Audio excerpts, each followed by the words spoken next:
हमारे शास्त्रों पुराणों में भी दान की महिमा का वर्णन किया जाता है। जी हाँ, दान देने वाले के घर पे परमात्मा की असीम कृपा होती है और 127 सालों से यह परंपरा चली आ रही है। जी हाँ, नजफगढ़ की बात करें, नजफगढ़ गौशाला की बात करें, 9000 गोवंश हैं यहाँ पर जिनकी सेवा की जाती है। सामाजिक लोग एकत्रित होते हैं, 36 बिरादरी का भाईचारा जुटता है और इन गाँव की सेवा के लिए अपनी नेक कमाई से दान देते हैं। करोड़ों रुपए दान आता है जिससे वर्ष भर इन गायों की देखभाल की जाती है। गौशाला के प्रधान है श्री बलजीत डागर पहलवान जी हैं, जो लगातार अपनी प्रधानी निभा रहे हैं, गौओं की सेवा भी कर रहे हैं।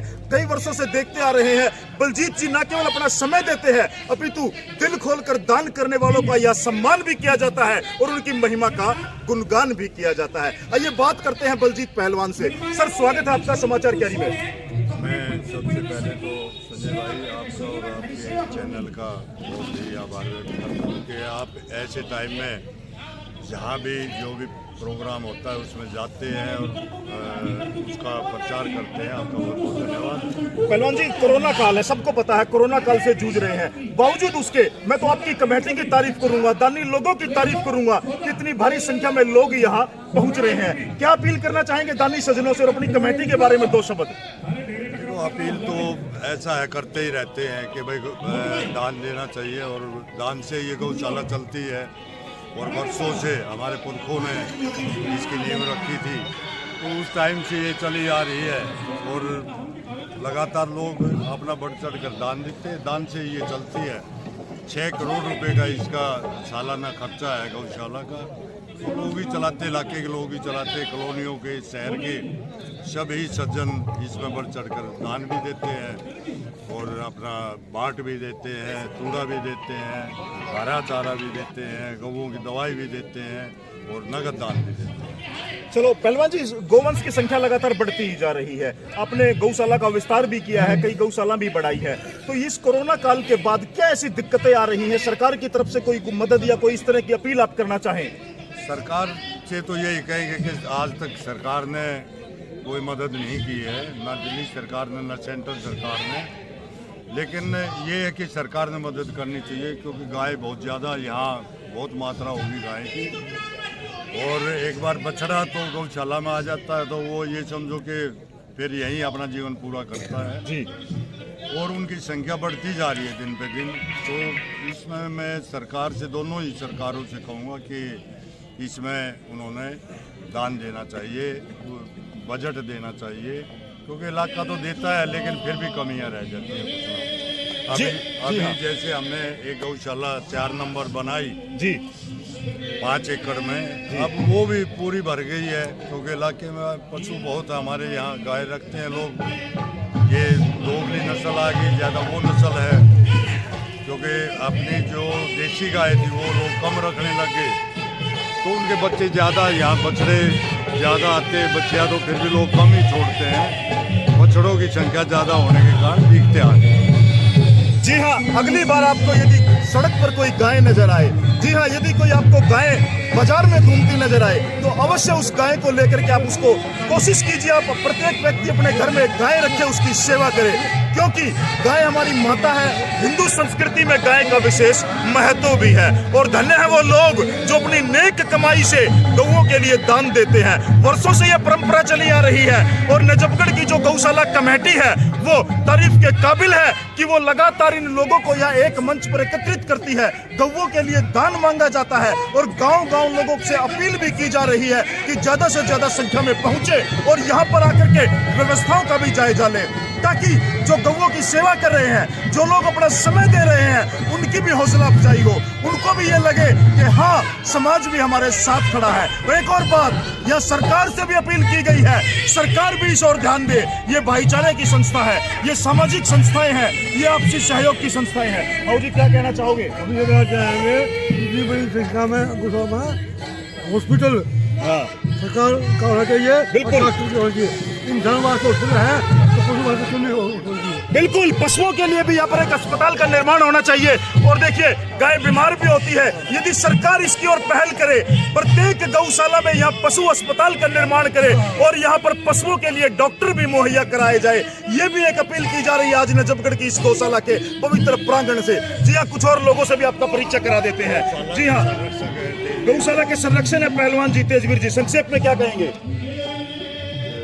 अपील क्या करेंगे? अपील लोगों से यही है जी कि ज़्यादा से ज़्यादा दान दें। वैसे तो खुलकर दान देते हैं लोग, लेकिन फिर भी हमारी अपील है कि और ज़्यादा से ज़्यादा, क्योंकि गाँव रोजाना बढ़ती जा रही है, बछड़े इतने हो गए हैं और 4 नंबर गौशाला में निर्माण चल रहा है, अभी उसकी जोड़ेगी छत अभी नहीं आई है। तो लोगों से अपील है, हाथ जोड़कर प्रार्थना है कि ज़्यादा से ज़्यादा दान दें और दिल खोल कर दान दें। जी हाँ, देखिए ये वो लोग हैं जो लगातार यहाँ पर गौओं की सेवा कर रहे हैं। आने वाले लोगों का सम्मान भी किया जाता है, उनकी सेवा भी की जाती है और बड़ी अच्छी भाईचारे की मिसाल आपको यहाँ देखने को मिलेगी। सभी लोगों का यहाँ सम्मान किया जाता है। प्रत्येक गांव से लोग एकत्रित होकर के, इकट्ठे होकर के चंदा लेकर के यहाँ पहुँचते हैं और अपने अपने गाँव का चंदा यहाँ सौंपा जाता है। वैसे तो पूरे वर्ष भर लोग यहाँ गौओं की सेवा के लिए आते हैं, लेकिन ये क्या स्वस्थ परंपरा मैं कहूंगा कि गांव के लोग सभी गांव की बिरादरियों से चंदा इकट्ठा करके यहाँ पर दे करके जाते हैं।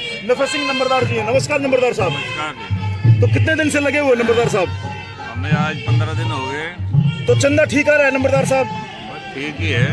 तो क्या अपील करना चाहेंगे आप दानी सज्जनों से? हम यही अपील करना चाहेंगे जितना ज्यादा से ज्यादा हो जाए उतना करें, क्योंकि गऊ का तो रोज गाना है। खर्च रोज है यहाँ पर। गऊ भी रोज आती है, 2-4 रोज आई जाती है, क्योंकि लोग पकड़ के ले आते हैं। आजकल फसल बोई हुई है, खेतों में जहाँ घूमती मिली वही टेम्पो में चढ़ाए सीधे गौशाला में ना ले तो नहीं कहते चंदा ना दे। ठीक बात है, ये भी तो बात है ना। अब ना ले तो भाई गुआंढ नाराज होगी तो हम बेकार हो गए। और कोई हेल्प है नहीं सिवाय गुआंढ से चंदा। गुआंढ जरूर चंदे पर आधारित गौशालाएं हैं, पूरी चंदे में कोई हेल्प नहीं मिलती जी। सरकार की तरफ से कोई हेल्प भी नहीं, सरकार से हेल्प नहीं मिलती और ना हॉस्पिटल की कोई वो नहीं है। बीमार गया के लिए मुश्किल हो जाती है। जी हाँ, और देखिए ये लोग हैं जो लगातार यहाँ पर पूरे दिन यहाँ पर बैठे हुए आपको नजर आएंगे। ये लोग जो गौशाला की सेवा भी करते हैं, यहाँ पर चंदे का हिसाब किताब रखा जाता है, पूरी तरह से पारदर्शिता यहाँ पर बरती जाती है। चंदे के हिसाब किताब से लेकर के और प्रत्येक आने वाले लोगों का सम्मान भी यहाँ पर किया जाता है। जी नमस्कार जी। जी इस्लापुर से, प्रेमनगर से चंदा इकट्ठा करता हूँ। जो हमारे को तकलीफ है ना, सबसे बड़ी तकलीफ हो रही है, जो मिनी गौशाला ये घूमती है गौ ग्रास लेने वाले, इन्होंने पूरी गौशाला का रेड पीट रखी है। इसके ऊपर कुछ कंट्रोल होना चाहिए जी कम से कम, क्योंकि ये मुसलमान भाइयों से ठेका करके और नंगड़ी डेयरी में और कोड़ा डेयरी में अपना सामान बेचते हैं। भाइयों से यही निवेदन है कि गौ ग्रास ठीक जगह दे, गलत जगह ना जाने दे। जी प्रेमनगर वासी है और हमें यही एक शिकायत है, जो मिनी गौशाला है ना, इनका विशेष ध्यान दिया जाए जी, क्योंकि ये हमारे को इस बड़ी गौशाला के लिए ना अड़चन बड़ी हो जाएगी। नमस्कार दोस्तों, मैं मौजूद हूं नजफगढ़ गौशाला में। जी हां, यह 127 वर्षीय पुरानी गौशाला है जो वर्षों से अपनी परंपरा का निर्वहन करती आ रही है। आपको बता दें कि यहाँ पर लगभग 9000 के करीब गोवंश है, जिसके खाने पीने से लेकर के जिसके बीमार पशुओं के इलाज तक की तमाम जिम्मेदारी ये सामाजिक लोग उठा रहे हैं। जी हाँ, तस्वीरों में आप गौर से देख लीजिए इन चेहरों को जो अपनी परंपरा को निभाते आ रहे हैं, अपनी नेक कमाई से दान देते हैं, गौओं की सेवा करते हैं और लगातार जो 6 जनवरी से यह सांग कार्यक्रम आयोजित किया जा रहा है, इसमें अपना कीमती समय भी देते हैं। जी हाँ, तमाम ये चेहरे हैं, तमाम ये लोग हैं जो विभिन्न गांवों से आए हैं, विभिन्न कॉलोनियों से आए हैं, दिल्ली प्रदेश और हरियाणा प्रदेश से यहाँ पहुँचते हैं। वैसे तो वर्ष भर ये लोग गौ माता की सेवा के लिए अपनी हाजिरियां देते रहते हैं, लेकिन मकर संक्रांति का ये पर्व विशेष हो जाता है। विशेष इसलिए हो जाता है कि यहाँ पर वर्ष भर के लिए गायों के लिए चंदे और दान से राशि एकत्रित की जाती है, ताकि वर्ष भर उन गायों को चारा खिलाया जा सके। जी हाँ, ऐसे ही कुछ सज्जन हैं, कुछ दानी हैं जो गौशाला की लगातार सेवा करते आ रहे हैं। उनसे आपका परिचय करा देते हैं। नमस्कार जी। संजय जी, मैं आपका समाचार कैरी का और आपका बहुत बहुत धन्यवाद करता हूँ जी। बड़ा शुक्रगुजार हूँ कि आप हमारा प्रचार करते हो गौशाला का। और ये गौशाला 127 साल पुराना आपने बताया, 127 साल से ये लोगों के दान से ही चल रही है। समाज के लोग दान देते हैं बढ़ चढ़ कर। हमारी एक परंपरा बनी हुई है कि मकर संक्रांति के अवसर पर लोग चंदा इकट्ठा करते हैं और एक ही बार हम प्रोग्राम कराते हैं जिसमें सारे साल का चंदा आ जाता है। रोजाना भी बहुत दान हमारे गौशाला में आता है, चारा आता है जिससे इनका भरण पोषण होता है, दवाइयों का खर्चा भी होता है। और 9,000 के करीब गौवंश है। अब की बार हमें बड़ा वो था कि भाई कोरोना की वजह से जी जी जी शायद अब की बार परेशानी रहेगी, लेकिन गौ माता ने अपने किस्मत का खुद ही पहले से भी अच्छा हमें लग रहा है। लोगों का जैसे लोगों को जाव चढ़ रहा है और कॉलोनियों से गांव से लोग बाग चंदा लेकर आ रहे हैं। हमें उम्मीद है कि पिछले साल से भी ज़्यादा चंदा लोग बाग करेंगे और गौ माता का भरण पोषण ऐसे ही होता रहेगा। इनकी देखभाल हमारी समाज ने जो जिम्मेवारी लगा रखी है ऐसे हम करते रहेंगे। धन्यवाद जी। और देखिए, वैसे तो सभी को पता है कि हम कोरोना जैसी महामारी से जूझ रहे हैं, लेकिन जैसा कि पहलवान जी ने कहा है कि गौ माता अपने भाग का खींच के ले आती है। जी हाँ, कई कई किलोमीटर चल करके लोग यहाँ पहुँचते हैं। एक बार मैं भीड़ आपको दिखाना चाहूँगा। जी हाँ, ये भीड़ देख लीजिए। ये प्रतिदिन यहाँ पर आते हैं। यहाँ पर इनको जो सांग की जो व्यवस्था यहाँ पर गौशाला कमेटी के द्वारा की गई है, ये सांग में बैठे रहते हैं, सांग को सुनते हैं और यथासंभव अपनी नेक कमाई से दान भी दे करके जाते हैं। जिससे नजफगढ़ गौशाला में मैं मौजूद हूं और यहाँ पर लगातार सांग उत्सव का आयोजन किया जा रहा है और लगातार दानी सज्जन यहाँ पहुँचते हैं, अपनी नेक कमाई से दान देते हैं। और आज चर्चा करने के लिए हमारे साथ तेज प्रधान है ईसा पुरुषो धर्मपाल डागर जी हैं, इनसे भी बात करेंगे। डागर साहब, क्या कहोगे, ये जो गौशालाएं हैं ये चंदे पर चलती हैं, आप क्या अपील करोगे? मैं कहना चाहता हूँ, नजफगढ़ क्षेत्र के वासियों से कहना चाहता हूँ, ये सब एशिया की सबसे बड़ी गौशाला है। 10,500 गाय इसके अंदर है।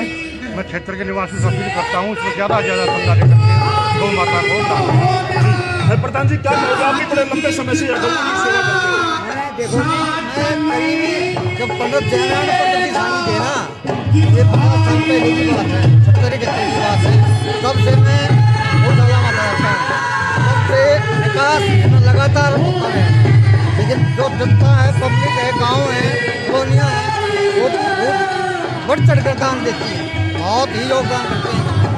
मैं तो ये कह रहा हूँ, हमारा जो प्रधान है मुंशी डागर, ये भी एक नंबर काम कर रहे हैं, बहुत बढ़िया। मैं कह रहा हूँ ये लोग तो और ये गौशाला बहुत बढ़िया काम। जी हाँ, लगातार गौशाला कमेटी बेहतरीन काम कर रही है और जो दानी लोग हैं उनके चंदे से ये गौशालाएं चलती हैं। ये तमाम लोग यहाँ पर जो बैठे हुए हैं ये अपना कीमती समय यहाँ देते हैं, अपनी नेक कमाई में से गौओं के लिए दान भी देते हैं। सांग की भी व्यवस्था यहाँ पर की जाती है। आप देख सकते हैं यहाँ पर सांग चल रहा है और जो दानी सज्जन है वो लगातार यहाँ पर दान भी देते आपको नजर आएंगे। जी हाँ, ये वर्षों पुरानी परंपरा है, भाईचारे की परंपरा है जो 127 साल से चली आ रही है। और देखिए, यहाँ पर आपको हर गांव के, हर कॉलोनी के और हर गली के लोग नजर आएंगे जो यहाँ गौओं के लिए अपना कीमती समय देने गौशाला में पहुँचते हैं और इसी चंदे से, इसी दान से ये गौशालाएं अब तक चलती आ रही है। कुछ युवा साथी भी हैं, उनसे भी बात करेंगे। कहाँ से हैं आप? मटियाला गाँव। अच्छा, तो इस बार आपने कितना चंदा दिया मटियाला गाँव ने? अच्छा अच्छा, जी जी जी। हम राकेश सोलंकी मटियाला गाँव से। जी, तो हर साल आते हो आप यहाँ पर? आते हैं जी।